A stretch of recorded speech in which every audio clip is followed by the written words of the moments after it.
Hello friends, नमस्कार। बहुत बहुत स्वागत है आपके अपने channel your tech support India पर। मैं हूं कौशल किशोर। चलिए शुरू करते हैं। फ्रेंड्स, आज हम ट्रिपल सी चैप्टर 6 जो कि है introduction to internet and WWW, इसमें हम आज पार्ट 4 देखने वाले हैं। ठीक है फ्रेंड्स, तो चलिए शुरू करते हैं। सबसे पहले देख लेते हैं हमारे लिए आज का टॉपिक क्या है। तो आज का टॉपिक है पॉपुलर वेब ब्राउज़र्स, जिसमें हम स्टडी करेंगे इंटरनेट एक्सप्लोरर के बारे में और माइक्रोसॉफ्ट एज के बारे में, क्रोम ब्राउज़र के बारे में, मोजिला फायरफॉक्स के बारे में और ओपेरा ब्राउज़र के बारे में। ठीक है फ्रेंड्स, तो इंटरनेट एक्सप्लोरर शुरुआत में जो है थॉमस रेडॉन्स के द्वारा 1994 में डेवलप किया गया। ठीक है, और यहाँ पर जो सोर्स कोड उन्होंने यूज़ किया था वो स्पाई ग्लासेस का सोर्स कोड यूज़ किया था।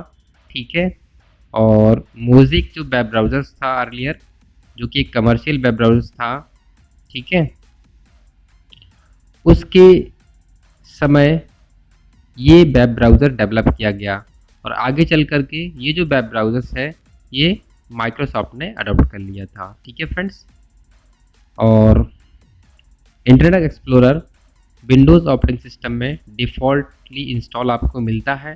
ठीक है, लेकिन जब से विंडोज़ 10 चलन में आया है तब से ये डिफरेंट हो गया है। फिर विंडोज़ 10 में ये माइक्रोसॉफ्ट एज के नाम से जाना जाने लगा है। ठीक है, और एज ब्राउज़र माइक्रोसॉफ्ट द्वारा डेवलप किया हुआ ब्राउज़र है, जबकि गूगल क्रोम, जैसा कि आप स्क्रीन पर देख पा रहे हैं, गूगल के द्वारा डेवलप किया गया है। और मोजिला फायरफॉक्स कॉरपोरेशन के द्वारा डेवलप किया गया है। और अगर हम बात करें ओपेरा वेब ब्राउज़र्स की, तो ये ओपेरा फाउंडेशन ने डेवलप किया है। तो हमें इनके बारे में मोस्टली डिटेल्स में कुछ जानकारी देखना है, जो कि बहुत इम्पोर्टेंट है। ठीक है, तो चलिए देख लेते हैं। सबसे पहले बात करेंगे इंटरनेट एक्सप्लोरर और माइक्रोसॉफ्ट एज जो ब्राउज़र्स हैं, इनमें बेसिकली डिफरेंस क्या है। दोनों के दोनों एक्चुअली हैं तो माइक्रोसॉफ्ट कॉरपोरेशन के ही वेब ब्राउज़र्स, ठीक है, जो कि विंडोज़ प्लेटफॉर्म को सपोर्ट करते हैं। और विंडोज़ 10 जब से लॉन्च हुआ है तब से माइक्रोसॉफ्ट एज वेब ब्राउज़र्स ही वर्किंग में है। ठीक है, विंडोज़ 10 के पहले जो अर्लियर ऑपरेटिंग सिस्टम है विंडोज़ के, उन सब में इंटरनेट एक्सप्लोरर यूज़ हुआ करता था फ्रेंड्स। ठीक है, अब हम इनमें जो है बेसिक डिफरेंस क्या है वो देख लेते हैं।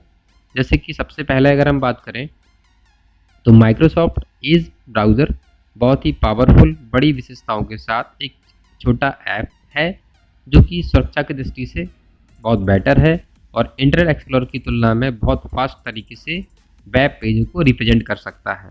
ठीक है, आप माइक्रोसॉफ्ट एज ब्राउज़र की जो भी फैसिलिटी हैं उन पर अगर आप नज़र डालना चाहें तो आप डाल सकते हैं और तुलना भी कर सकते हैं। ठीक है, तो इसके लिए आप विकिपीडिया जो वेबसाइट्स है उसका भी आप यूज़ में डिटेल्स में जानने के लिए आप उसको यूज़ में ले सकते हैं। ठीक है, और यह निश्चित रूप से इसे एक सुरक्षित ब्राउज़र बनाता है माइक्रोसॉफ्ट एज को। ठीक है, जो भी फिशिंग साइट्स होती हैं, जो हैकर्स एक्चुअली फिशिंग साइट बनाते हैं, ठीक है, तो उनके अटैक से भी आपको बचाता है। हालांकि एज में बहुत अधिक कस्टमाइजेशन विकल्प नहीं है। जब यूज़र कंट्रोल की बात आती है तो इंटरनेट एक्सप्लोरर एज की तुलना में अधिक कस्टमाइजेबल विकल्प प्रदान करता है। तो ये बात भी आपको ध्यान में रखना है फ्रेंड्स। ठीक है, नेक्स्ट अगर हम बात करें, अगर आपको इस ब्राउज़र को कॉन्फ़िगर करना है इंटरनेट एक्सप्लोरर को, ठीक है, तो उसके लिए भी आप टूल्स मेनू में जाकर ऑप्शंस पे जाएंगे और इंटरनेट ऑप्शंस पे चले जाएंगे और वहाँ से आप इसको कॉन्फ़िगर भी कर सकते हैं आवश्यकता होने पर। नेक्स्ट अगर हम बात करें, आप दोनों ब्राउज़र में अगर कोई थर्ड पार्टी कुकीज़ को ब्लॉक करना चाहें तो वो आप इजीली कर सकते हैं, लेकिन फ़िलहाल केवल इंटरनेट एक्सप्लोरर आपको उन साइटों को वाइट लाइन करने की अनुमति देता है जहां से आप कुकीज़ स्वीकार अगर करना चाहते हैं, कुकीज़ को एक्सेप्ट करना चाहते हैं तो कर सकते हैं। ठीक है, यही है। यदि आप माइक्रोसॉफ्ट एज का उपयोग कर रहे हैं तो आप या तो सभी जो थर्ड पार्टी जो कुकीज़ हैं उनको ब्लॉक कर सकते हैं या सभी साइटों को अपने कंप्यूटर पर कुकीज़ को स्टोर करने की अनुमति दे सकते हैं। यह एक ऐसा क्षेत्र है जहां माइक्रोसॉफ्ट एज को अपग्रेड किया जाना है। ठीक है फ्रेंड्स, नेक्स्ट हम बात करें रिस्ट्रिक्टेड साइट्स की, तो वो कौन सी हैं यहाँ पर। यदि आप माइक्रोसॉफ्ट एज का उपयोग कर रहे हैं तो आपको कुछ साइटों के उपयोग को प्रतिबंधित करने के लिए जो थर्ड पार्टी जो टूल्स हैं उनका जो मैनेजमेंट है या जो प्रोग्राम है आप उसको यूज़ में ले सकते हैं और अपनी विंडोज़ हॉट्स फाइलों को बदलना चाहते हैं तो वो बदल भी सकते हैं आवश्यकता पड़ने पर। बेहतर तरीका यह है कि ओपन डीएनएस के साथ जाएं और उनसे प्रतिबंधित साइटें सेट करें। ओपन डीएनएस मुफ्त होता है, फ्री होता है और आपको कई चेकआउट प्रदान करता है और टैबलेट और मोबाइल डिवाइसेस पर कंट्रोल पैनल या पीसी सेटिंग्स में फैमिली सेफ्टी जो यहाँ पे टिप्स और ट्रिक्स होती हैं वो भी आप यहाँ पे अप्लाई करा के देख सकते हो। साथ ही साथ इंटरनेट एक्सप्लोरर के लिए आप कंट्रोल पैनल में इंटरनेट विकल्प का उपयोग आसानी से कर सकते हैं ताकि जो भी हमें प्रतिबंध लगाना है या हटाना है तो आप इजीली कर सकें। ठीक है, चाहे वो किसी भी वेबसाइट की कंटेंट से संबंधित हो या वेबसाइट से संबंधित हो, तो उनमें आप प्रतिबंध लगाना चाहें या हटाना चाहें तो ये कर सकते हैं।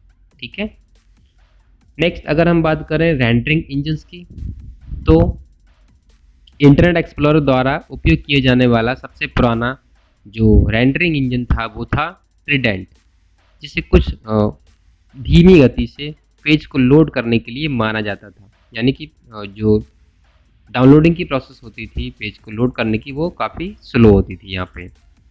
जबकि अगर हम बात करें इंटरनेट एक्सप्लोरर की और इसके वर्जन 11 की, तो उसमें काफ़ी सारा सुधार देखने को आपको मिला है। अगर हम एज में बात करें तो यहाँ पर एज HTML की जो अवधारणा है वो यहाँ पर ली गई और इसे एक स्क्रैच से बनाया गया, डेवलप किया गया और यह वेब पेजेस को रिप्रेजेंट करने में काफ़ी पावरफुल है, फास्ट है। लेकिन सवाल यह है कि कितने वेब मास्टर अपनी वेबसाइटों और स्थानीय सॉफ्टवेयर को अपग्रेड करने के लिए रेडी होंगे, ये बात महत्वपूर्ण है। और यही कारण है कि मुझे लगता है कि ज़्यादातर जो बिजनेसमैन हैं वो एज के साथ जाने के बजाय इंटरनेट एक्सप्लोरर के साथ बने रहेंगे। वे हमेशा अपनी वेबसाइटों को इंटरनेट एक्सप्लोरर, भले ही वो कुछ समय लगे और अपग्रेड करने में, तो एज को जो स्टैंडर्ड है तक लाने के लिए बजाय थोड़ा सा कोड जोड़ सकते हैं। ठीक है, और यह कुछ समय के लिए जारी रह सकता है जब तक कि वेबसाइटें इंटरनेट एक्सप्लोरर पर बहुत ख़राब दिखने लगती हैं। मतलब जब रिप्रेजेंटेशन इंटरनेट एक्सप्लोरर पर बिल्कुल बेकार ही हो जाएगा तब वो सोचेंगे कि हाँ अब हमें एज पे जाना चाहिए और यहाँ पे जो भी एडमिन्स हैं वो एज में अपग्रेड करने के लिए मजबूर हो जाएंगे। ठीक है फ्रेंड्स, और फिर उनको एज यूज़ में लेना ही लेना पड़ेगा।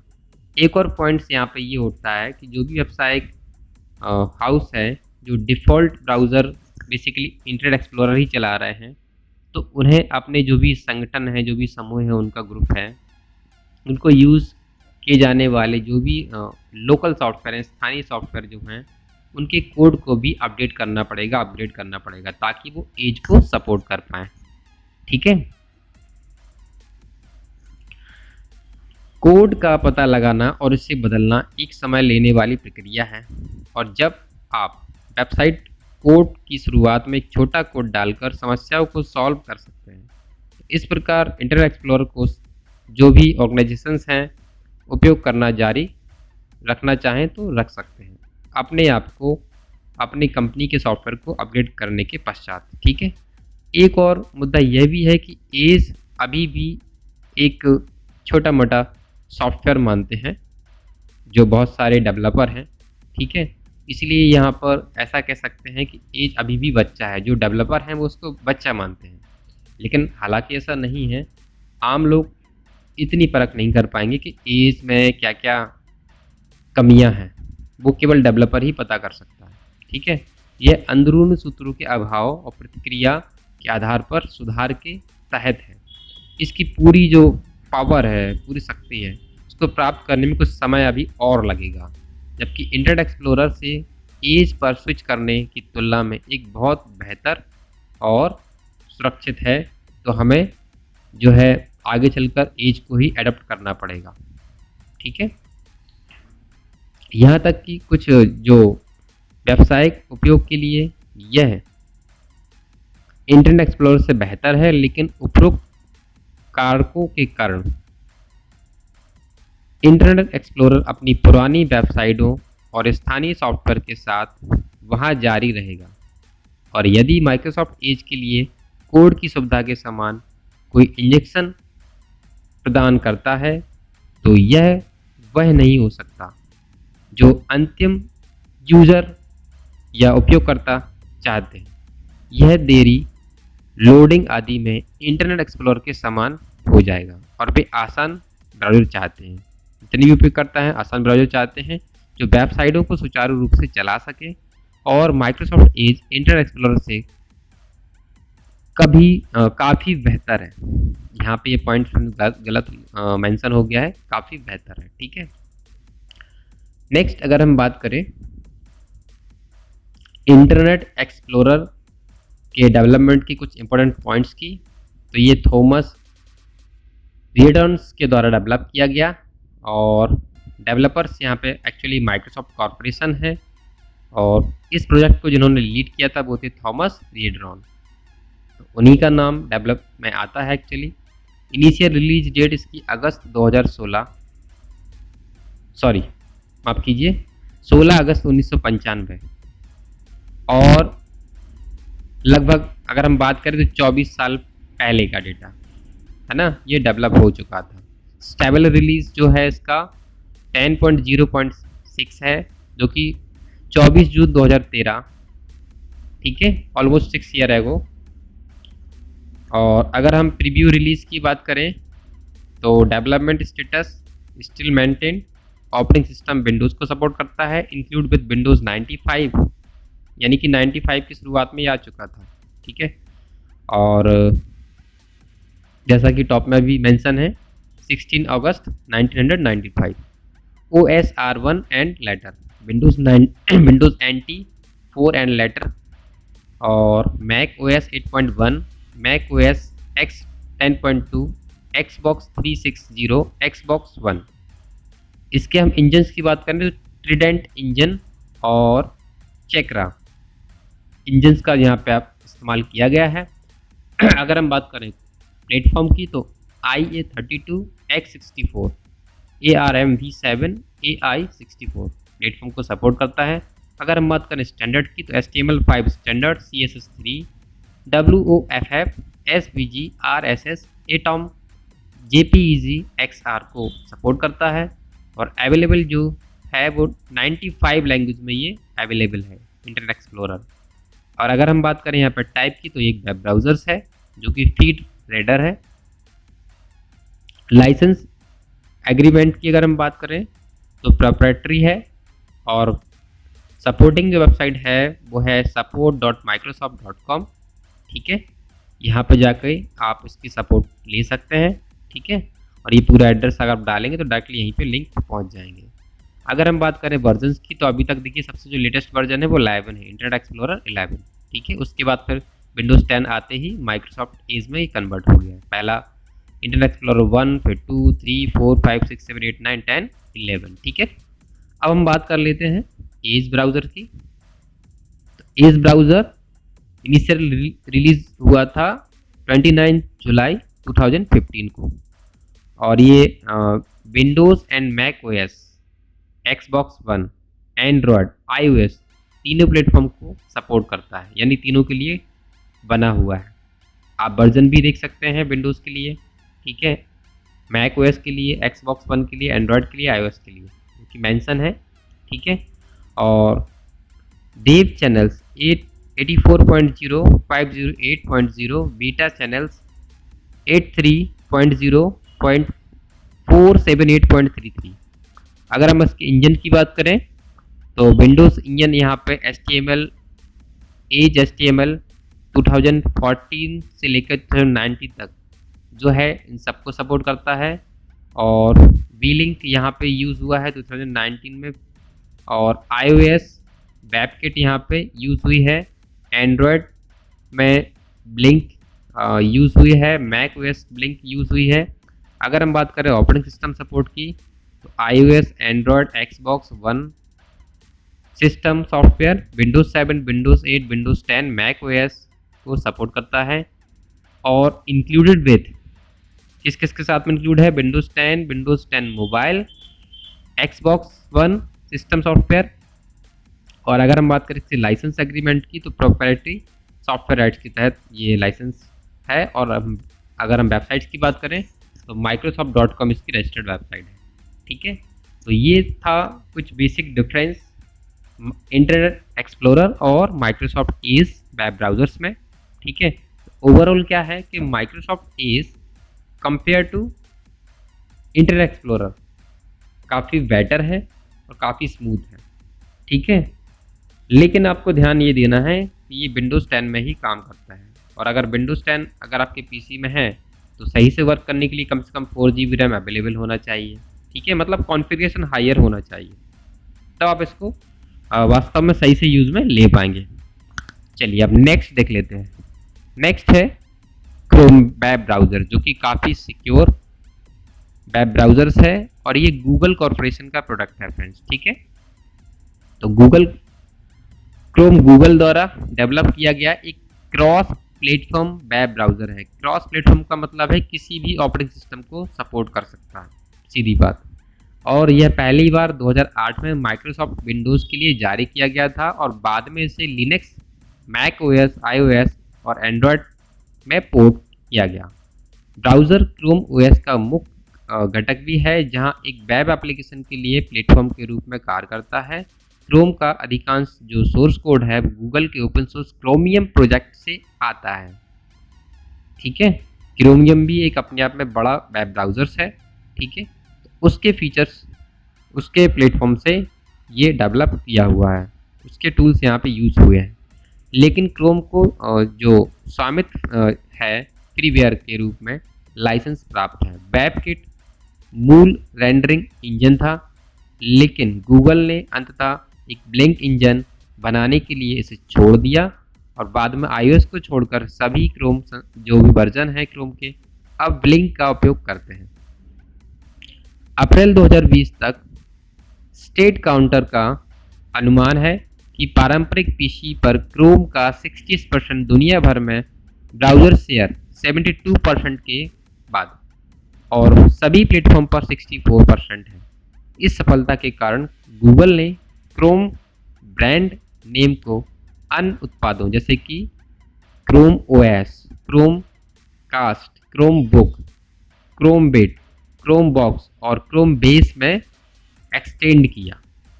ठीक है फ्रेंड्स, नेक्स्ट अगर हम बात करें कि जो गूगल के सीईओ हैं एरिक स्मिथ ने 6 साल तक एक फ्री वेब ब्राउज़र्स के डेवलपमेंट का विरोध किया था। उन्होंने कहा कि उस समय गूगल एक छोटी कंपनी थी, ये उनके कहे गए वर्ड्स हैं, और वह ब्राउजिंग वेब ब्राउज़र्स वॉर से नहीं गुजरना चाहते थे, इसलिए उन्होंने ऐसा कहा था। सह संस्थापक सर्गेई ब्रिन और लैरी पेज ने, देखिए गूगल के सह संस्थापक का भी नाम आ गया यहाँ पे। ठीक है, तो ये बात इंपॉर्टेंट है, आपको नोट डाउन करना हो तो कर सकते हैं यहाँ पे। लैरी पेज ने कई मोजिला फायरफॉक्स डेवलपर को काम पर रखा और क्रोम के प्रदर्शन का निर्माण करने के लिए कहा। ठीक है, और बाद में स्मिथ ने कहा कि यह इतना अच्छा था कि इसने मुझे अनिवार्य रूप से अपना मन बदलने के लिए मजबूर कर दिया। और सितंबर 2004 में गूगल द्वारा एक वेब ब्राउज़र बनाने की अफवाह पहली बार सामने आई। ऑनलाइन पत्रिकाओं और अमेरिकी अखबारों ने उस समय कहा था कि गूगल दूसरों के बीच पूर्व माइक्रोसॉफ्ट वेब डेवलपर के काम पर रख रहा है, माइक्रोसॉफ्ट वेब डेवलपर्स को काम पर रख रहा है। और यह मोजिला फायरफॉक्स के अंतिम 1.0 रिलीज के तुरंत बाद भी आया, जो लोकप्रियता में वृद्धि कर रहा था और इंटरनेट एक्सप्लोरर से बाजार में हिस्सेदारी भी ले रहा था, जो बड़ी सुरक्षा समस्याओं से पीड़ित भी था उस समय। और ब्राउज़र का जो डेवलपमेंट है सुंदर पिचाई के नेतृत्व में किया गया था। क्रोम ब्राउज़र्स का डेवलपमेंट किसके नेतृत्व में हुआ? सुंदर पिचाई। नेक्स्ट अगर हम बात करें यहाँ पर कुछ इंपॉर्टेंट पॉइंट्स की, तो वो कुछ इस तरह से हैं। इनिशियल रिलीज हुआ था ये 2 सितंबर 2008 को, ठीक है। Stable release Windows, Mac OS, Linux, Android OS सभी को सपोर्ट करता है, जिसके रिगार्डिंग आप स्क्रीन पर देख पा रहे हैं विथ डेट उनका वर्जन मेंशन है, ठीक है। अगर हम बात करें प्रीव्यू रिलीज की, तो यहाँ पे भी आप स्क्रीन पर देख पा रहे हैं beta Windows, Mac OS, Linux, beta Android, beta iOS, dev जिसमें Windows, Mac OS, Linux, dev Android, dev iOS, canary Windows, Mac OS, canary Android, इस सभी को development version review with date यहाँ पे मेंशन है, तो आप ज़रूरत के हिसाब से उनको नोट डाउन कर सकते हैं, ठीक है। हालांकि ट्रिपल सी में ये इसके स्पेसिफिक वर्जन नहीं पूछे जाते हैं, ठीक है। केवल आपको अगर पूछा जा सकता है तो इनिशियल रिलीज डेट पूछी जा सकती है और किसके द्वारा डेवलप किया गया वो पूछा जा सकता है, ठीक है। तो इतनी डिटेल्स में आपको अपनी नॉलेज के लिए ये सारी चीज़ें समझना है, ठीक है फ्रेंड्स। अब देखते हैं नेक्स्ट, ये जो ब्राउज़र्स है कौन सी लैंग्वेज में डेवलप हुआ है, किस लैंग्वेज का प्रयोग करके, सी और C++ और जावा, ठीक है।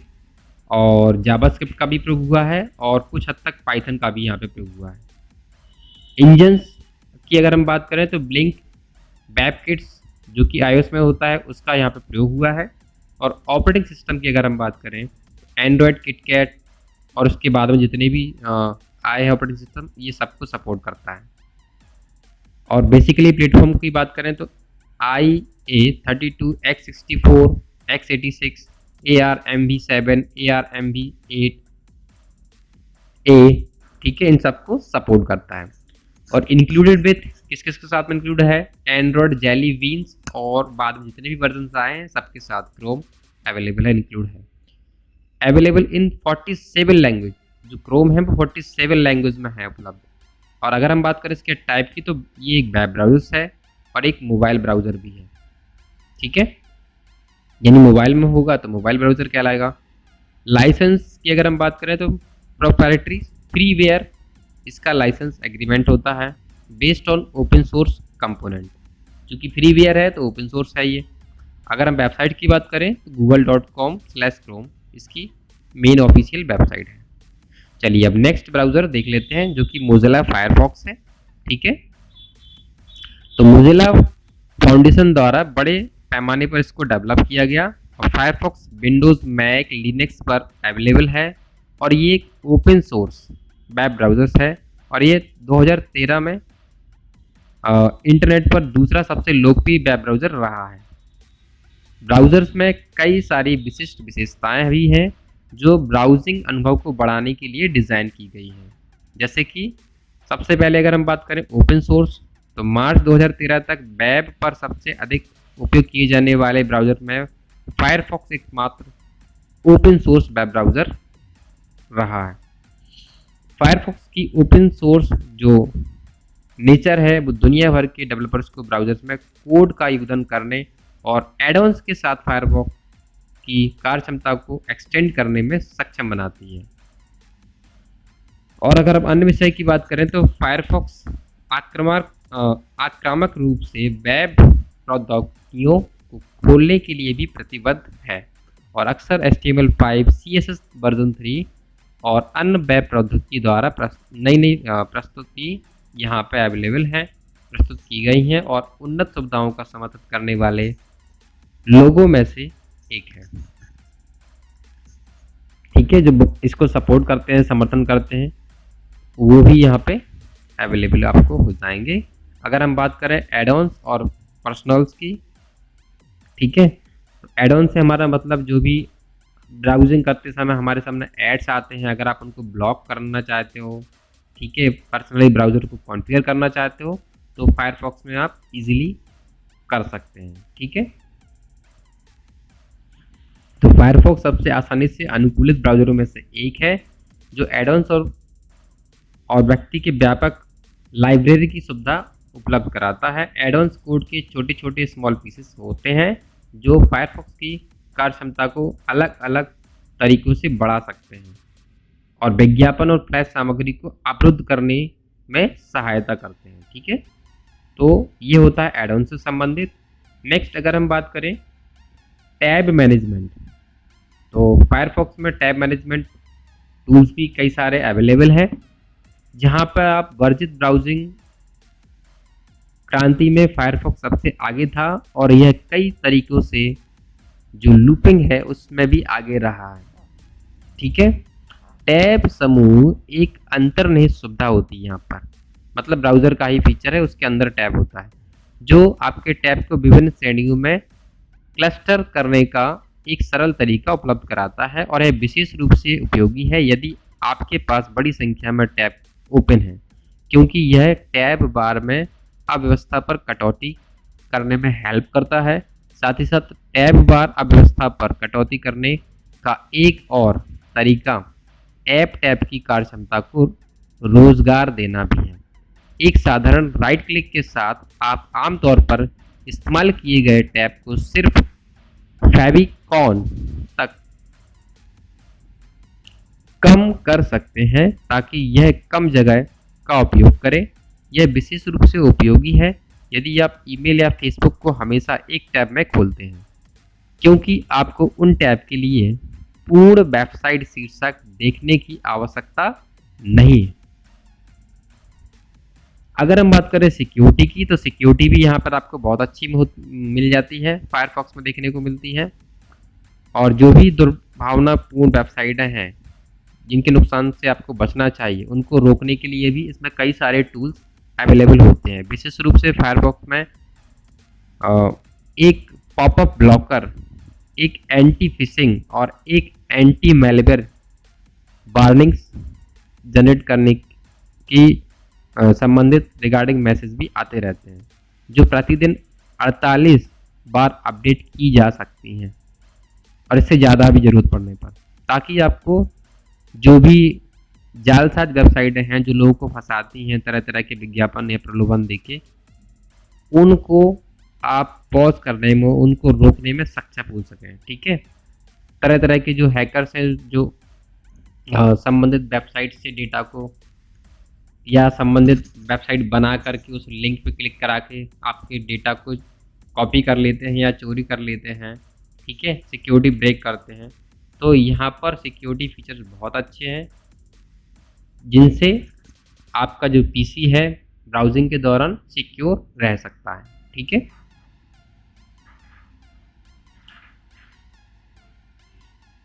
नेक्स्ट अगर हम बात करें ओपेरा की, तो ओपेरा भी एक काफ़ी पॉपुलर वेब ब्राउज़र है आज के समय में भी,